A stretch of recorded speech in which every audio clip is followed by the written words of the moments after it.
antes era conectarlo a un monitor. En este caso es algo parecido, pero por allá de los 70.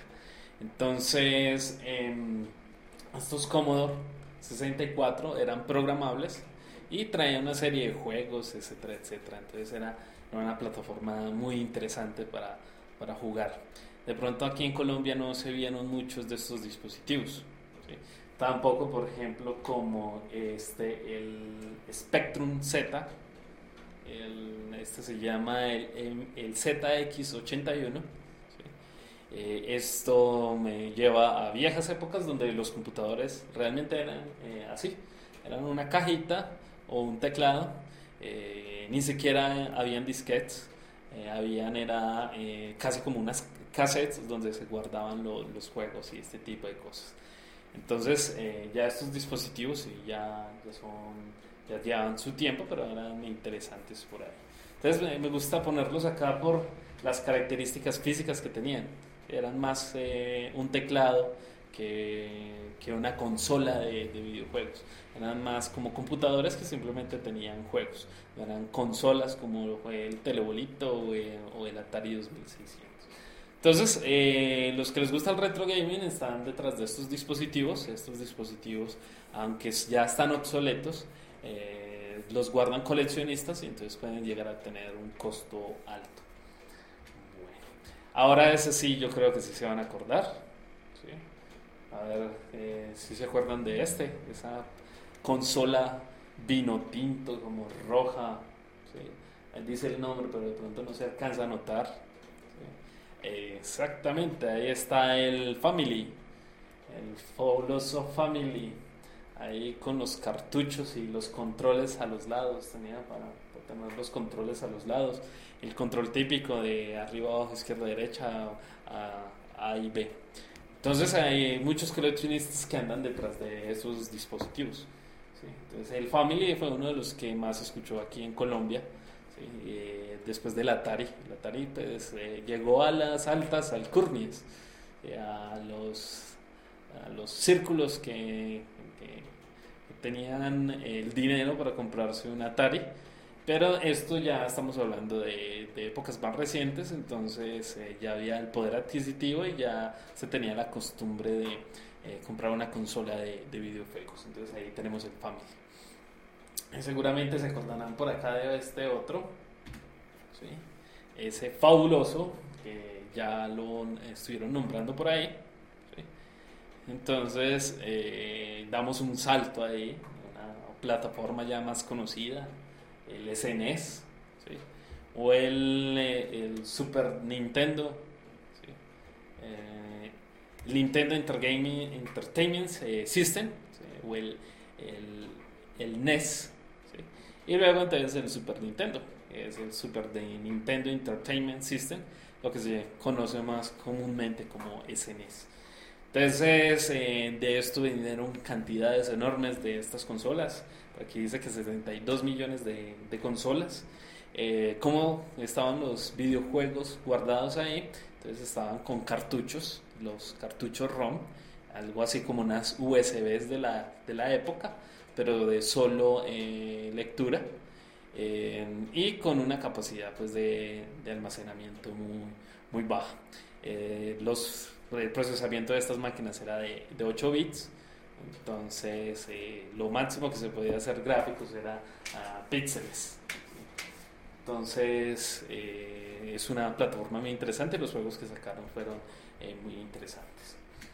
Y alguno de pronto conoce el de Sega, otra compañía. Entonces tenemos ya dos compañías haciendo consolas de videojuegos, que es lo que se llama Nintendo y Sega. Sega con un muñequito, una mascota, no sé si se acuerdan por ahí del nombre, el erizo que estaba en sus juegos y que era como la mascota oficial de Sega. Entonces ahí tenemos otro de estos dispositivos. Entonces, ¿recuerdan el nombre de este? Es el Sega, el Spectrum. No me olvido el nombre de este. por ahí nos dicen el nombre del puerco espín, eso, el Sonic. ¿Sí? Y tenemos estas plataformas, ¿sí? Y todas estas plataformas son de 8 bits con cartuchos y muy baja memoria, etcétera, etcétera. Y creo que entonces estamos en el festival del pixel. Recuerden los videojuegos que teníamos en esa época. ¿Se acuerdan de uno que era un carrito? Que uno iba por un caminito, ¿sí? Entonces el caminito era simplemente píxeles que pasaban, y los otros carros eran unos cuadrados ahí con los faros traseros. Y lo interesante de este juego era que pasaba de día y de noche. ¿Sí? Y cuando era de noche entonces se oscurecía toda la pantalla y lo que uno veía era simplemente los faros de atrás de los carritos. Entonces la forma de hacer ese efecto día-noche era bien interesante, era haciendo que los píxeles se fueran oscureciendo, pero los carros simplemente los faroles de atrás, los faros de atrás se hacían más evidentes por la noche. Otro jueguito muy interesante era el de la ranita, pasar la ranita y ese tipo de cosas. Y lo que más me sorprende a mí de esos videojuegos, pues, uno es que uno se sentara 2 horas a jugar ranita o a jugar estos carritos o a jugar Space Invaders, ¿sí? A pasarse 2 horas en esa monotonía. Pero lo que me parece también interesante es la capacidad que tenían los diseñadores de videojuegos de crear un mundo a punta de píxeles. Si ustedes miran los invasores del espacio, son simplemente píxeles cuadrados. Sí, pero entonces yo soy un fanático de los invasores del espacio y lo que más me atrae es que hubieran podido crear tantas razas de marcianitos con tan pocos píxeles y hacerles toda esta animación. Además la música de 8 bits, ¿sí? Con estos procesadores a 8 bits, pues la música era los bits, el bit que conocemos. Hay toda una tendencia de retro sobre música hecha en 8 bits y toda la música hecha para videojuegos de esa época todavía existe y hay gente que hace música en 8 bits.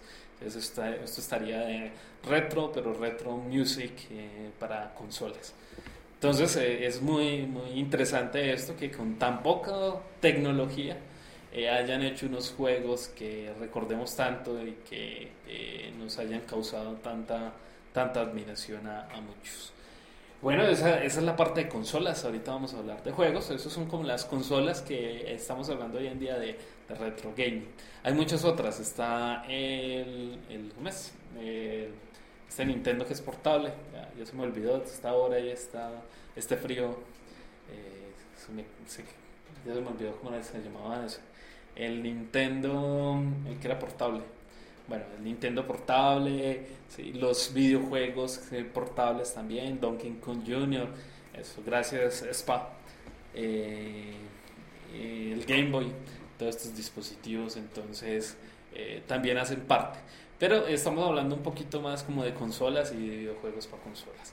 Bueno, entonces vamos a hacer la pausa, vamos a ver otros trailers, vamos a ver uno cortico pero sustancioso. Entonces nos vemos en un ratico.